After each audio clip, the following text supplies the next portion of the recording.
રાધે ગોવિંદ રાધે ગોવિંદ. ભક્ત નરસિંહ મહેતા આજનો ભાગ છે દ્વેષ સામે પ્રેમ. દ્વેષ સામે પ્રેમ. દ્વેષ એટલે આપણને કોઈ ગમતું ન હોય, ઘૃણા થતી હોય, એનાથી આઘું રહેવાનું હોય, બરાબર.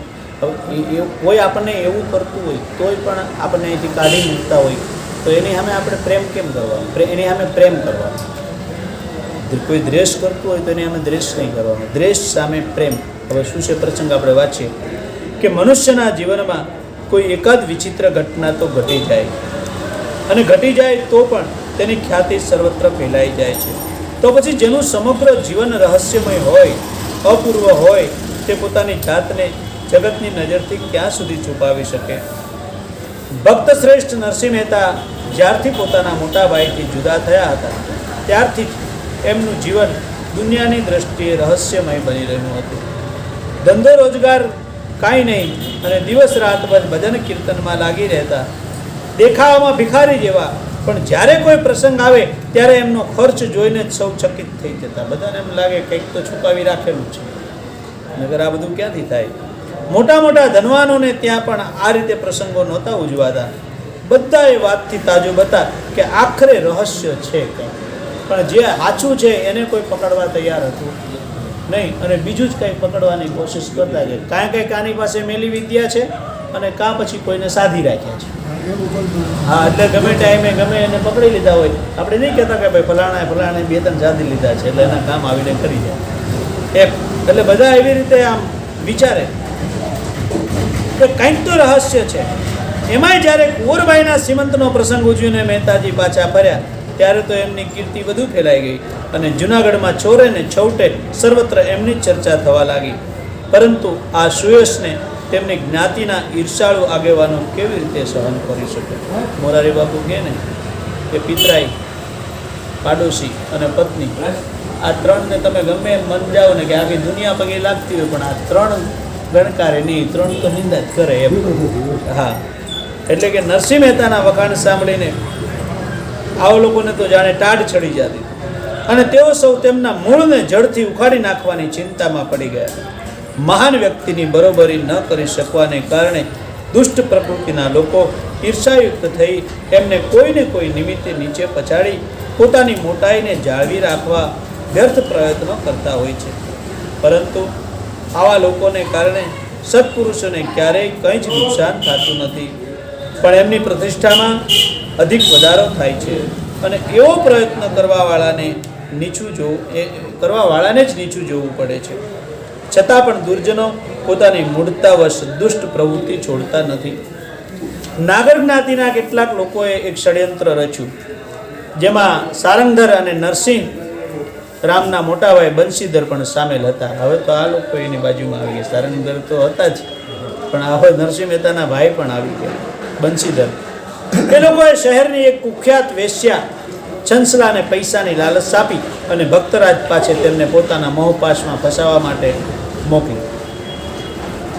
સાયંકાળનો સમય, સંધ્યાના સમયની પૂજા, આરતી ઇત્યાદિ નિત્ય કર્મથી પરવારી ભક્તરાજ સાધુ મંડળીની વચ્ચે આવીને હરિકીર્તનની તૈયારી કરી રહ્યા હતા.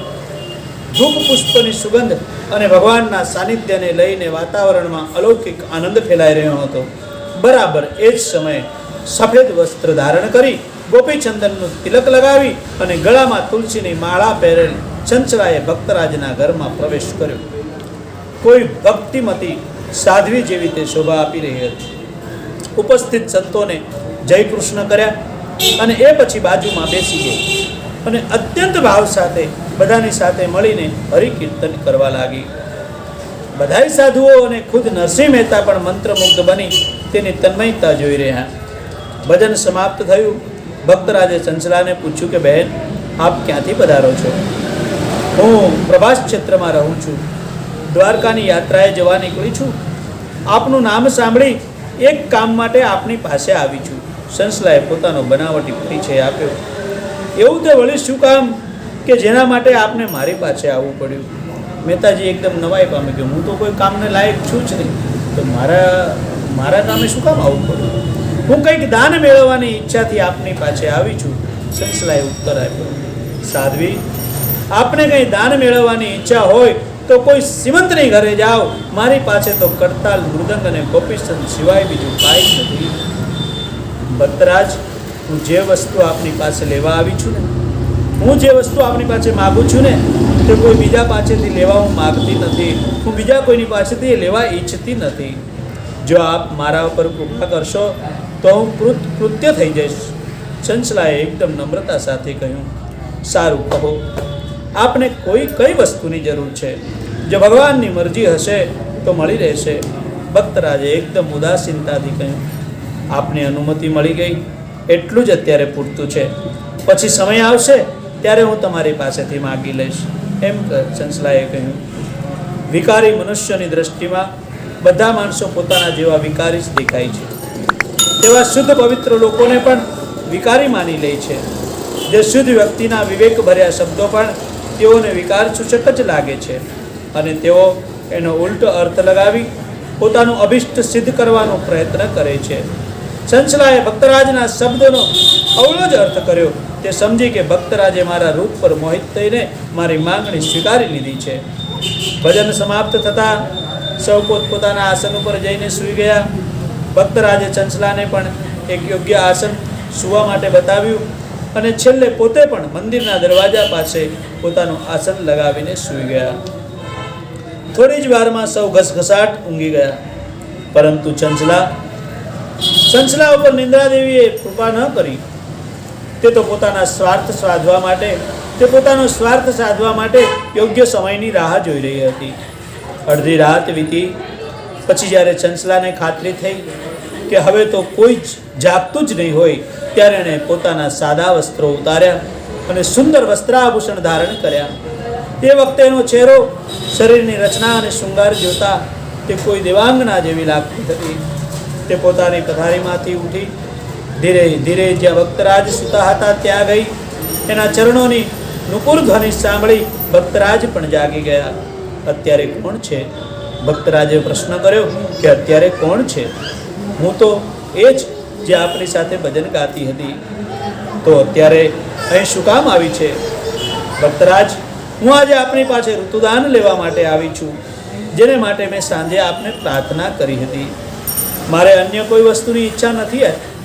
આપ, ચંચલાએ એકદમ નફ્ફટતાથી કહી દીધું. ચંચલાની નિર્લજ્જતા જોઈને નરસિંહરામ ચક થઈ ગયા. તેમના મોંમાંથી માત્ર હરી હરી હરી હરીનો શબ્દ નીકળ્યો.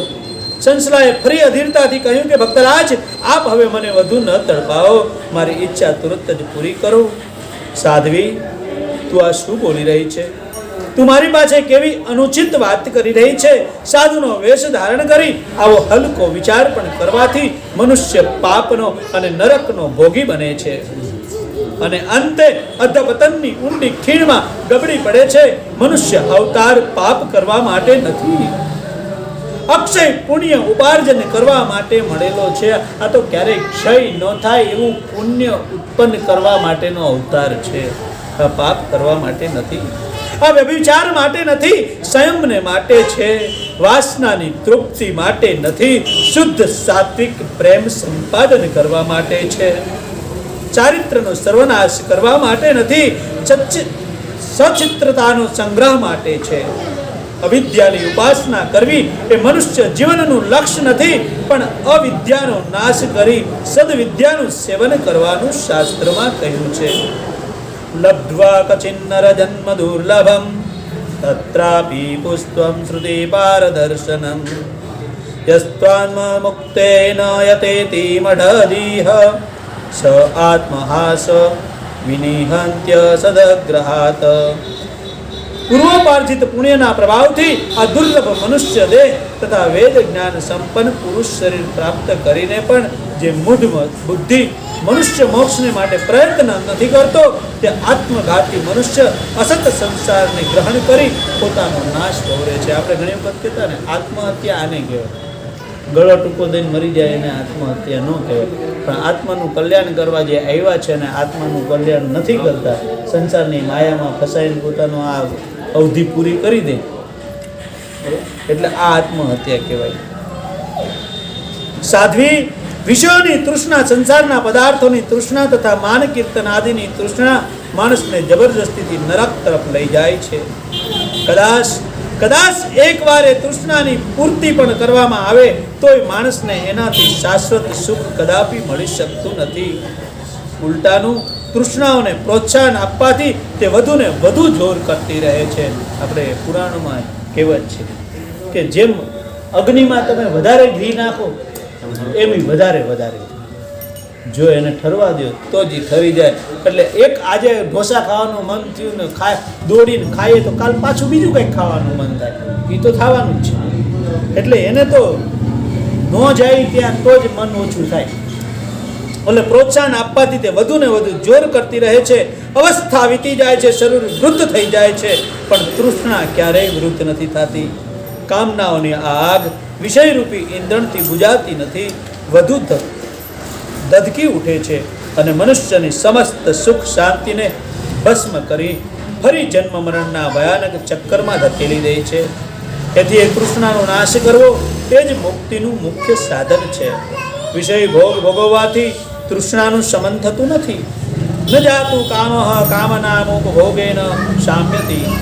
ઘીની આહુતિથી અગ્નિ વધુ પ્રજ્વલિત થાય છે. એ જ રીતે ઈચ્છાઓની તૃપ્તિ કરવાથી ભયંકર રૂપ ધારણ કરી મનુષ્યનો સત્યનાશ કરવામાં મદદ કરે છે. સંસાર એક પ્રકારનો મહારોગ છે. એને દૂર કરવા માટે ભગવાન નામ રૂપી દિવ્ય ઔષધિ અત્યંત ઉપકારક છે. પરંતુ એ ઔષધિના સેવનની સાથે સાથે વિષય આદિ રૂપ કુપથ્યનું સેવન કરતા રહેવાથી નવા રોગના અંકુર ફૂટ્યા કરે છે અને એથી એ મહારોગને સમાવવાનું કષ્ટ સાધ્ય બની જાય છે. એટલું જ નહીં, વિષયાશક્તિ વધી જવાથી ભગવાન નામ છૂટી જાય છે અને મહારોગ સન્નિપાતનું ભીષણ રૂપ ધારણ કરી લે છે. આ જીવ અનેક જન્મોથી સંસારના ઇન્દ્રિયજનિત વિષય સુખનો અનુભવ કરતો આવ્યો છે, છતાંય તેને જરા પણ સંતોષનો અનુભવ નથી થતો. તેથી શાસ્ત્રકારો તેમજ અનુભવી મહાપુરુષોએ નિર્ણય કર્યો છે કે સંસાર અનિત્ય અને સુખ રહિત જ છે. ભગવાને કહ્યું છે કે અનિત્યમ સુખમ લોકમિમ પ્રાપ્ય ભજસ્વ મામમ. આ અનિત્ય અને સુખ રહિત સંસારને પામીને મને ભજો. તેથી માત્ર આત્મચિંતન અને ભજનનો દિવ્ય આનંદ એ જ સાચું સુખ છે. વિષયોમાં તો આપણી મૂર્ખતાને લઈને આનંદ પ્રતીત થાય છે. ભક્તરાજે કહ્યું કે વિષયોમાં તો આપણી મૂર્ખતાને લઈને આનંદ, ખરેખર એમાં આનંદ છે જ નહીં ક્યાંય, પણ આપણી મૂર્ખતા એવી છે તો આપણને એમાં આનંદ આવે છે. ભક્તરાજના આ વિસ્મૃત વિવેચને ચંચલાના હૃદયમાં એકદમ પરિવર્તન લાવી દીધું. એના જન્મ જન્માંતરના કુસંસ્કારો ઉપર જાણે કે જાદુ અસુર થઈ ગઈ અને તે તેના હૃદય પટલ પરથી પોતાની મેળે જ હટવા લાગ્યા. વિષયોની દુર્ગંધથી અપવિત્ર થયેલ તેનું તમોમય સ્વરૂપ સત્સંગરૂપી પૂર્ણિમાના સંસર્ગથી નિર્મળ ચંદ્રને જેમ વિકસિત થવા લાગ્યું. એના સૌંદર્યમાં સાત્વિક શાંતિનું સમિશ્રણ થઈ ગયું. ક્ષમા કરો મા ભક્તરાજ, આજે આપે મને નગાઢ અંધકારમાંથી બહાર કાઢી. આવી જ રીતે મૂળદાસને પણ થયું હતું અને મૂળદાસે પણ આવી રીતે ચંચલાને નરકમાંથી બહાર કાઢી હતી. પરમ પ્રકાશ સુધી આપે મને પહોંચાડી દીધી છે.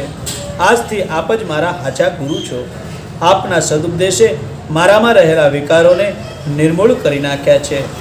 મેં આજ સુધી પાપ કરવામાં કાંઈ બાકી નથી રાખ્યું. મારા કુસંગથી અનેક સંસ્કારી યુવાનો પથભ્રષ્ટ થઈને બગડી ગયા છે. આજે મારા એ કૃકૃત્યોનું સ્મરણ કરીને મારું કાળજું પણ કંપી ઉઠે છે. મારા એ પાપનો વિચાર કરતા તો એમ લાગે છે કે મને રવ નરકમાં પણ જગ્યા મળવી મુશ્કેલ છે. આપ મારા કલ્યાણકારક માર્ગના નિર્દેશક બની મને યોગ્ય ઉપદેશ આપો. ચંચલા એકદમ ગદગદ કંઠે આમ કહેતી ભક્તરાજના ચરણોમાં પડી ગઈ. ભક્તરાજ કહે છે કે પુત્રી, અનેક પ્રકારના પાપ કરવા છતાંય જો માણસ ખરા હૃદયથી પશ્ચાતાપ કરે તો તે એ પાપોથી મુક્ત થઈ જાય છે. એમાંય ભગવાનનું અનન્ય ચિંતન તો પતિત મનુષ્યોને પણ પાવન કરવા માટે જાણીતું છે. ભગવાને પોતે કહ્યું છે, તેથી તું તારે ઘેર જઈ અનન્ય ભાવથી પ્રેમપૂર્વક ભગવાનનું સ્મરણ કર. એ જ તારા માટે સાચો ઉપદેશ છે.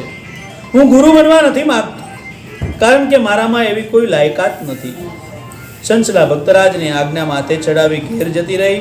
તેણે એ જ દિવસથી વેશ્યાવૃત્તિ છોડી દીધી અને અત્યંત સાદાઈથી રહી ભગવત ભજન તથા સાધુ વેશમાં સાધુ સેવામાં જીવન ગાળવા લાગી.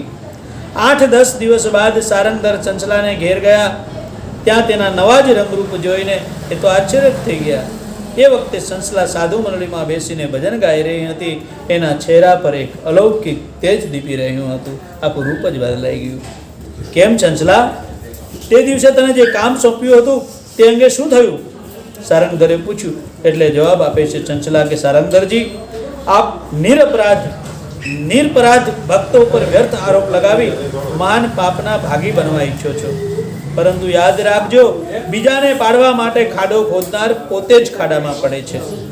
આપ લોકોનો દ્વેષ તેમના ઉપર કોઈ જ અસર નહીં કરી શકે. મને તો નફરત થાય છે કે તમે જ્ઞાતિના કર્ણધાર કાર્યકર બનીને બીજાનો ઉત્કર્ષ નથી જોઈ શકતા. તમે આટલા મોટા આગેવાન માણસ છો અને તમે બીજાનો ઉત્કર્ષ નથી જોઈ શકતા. હું તમારી સાથે કોઈ વાત કરવા નથી માંગતી. આપ જાણો અને આપનું કામ જાણે, આમ કહીને ચંચલા ફરી ભગવત ભજનમાં લીન થઈ ગઈ.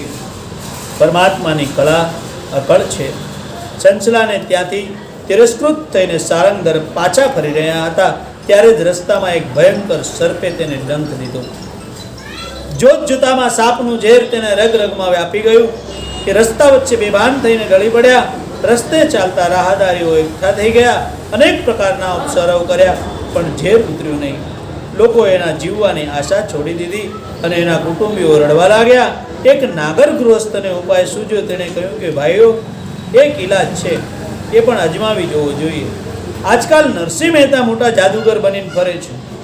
કદાચ એમના હાથે સારંગધરનો ઝેર ઉતરી જાય, એમ તો નહોતું કીધું મોટા ભગત છે કે મોટા જાદુગર થઈને ફરે છે. કદાચ એમના હાથે ઝેર ઉતરી જાય. બધાએ સંમત થયા અને સારંગધરને ઉપાડીને ભક્તરાજના મંદિરે લઈ ગયા. ભક્તરાજે બધી વિગત જાણીને કહ્યું કે ભાઈઓ, હું કંઈ મંત્રતંત્ર તો જાણતો નથી. આ કદાચ ભગવાનની કૃપાથી એમના ચરણોકતથી મૃત્યુનો ભય ટળી જાય.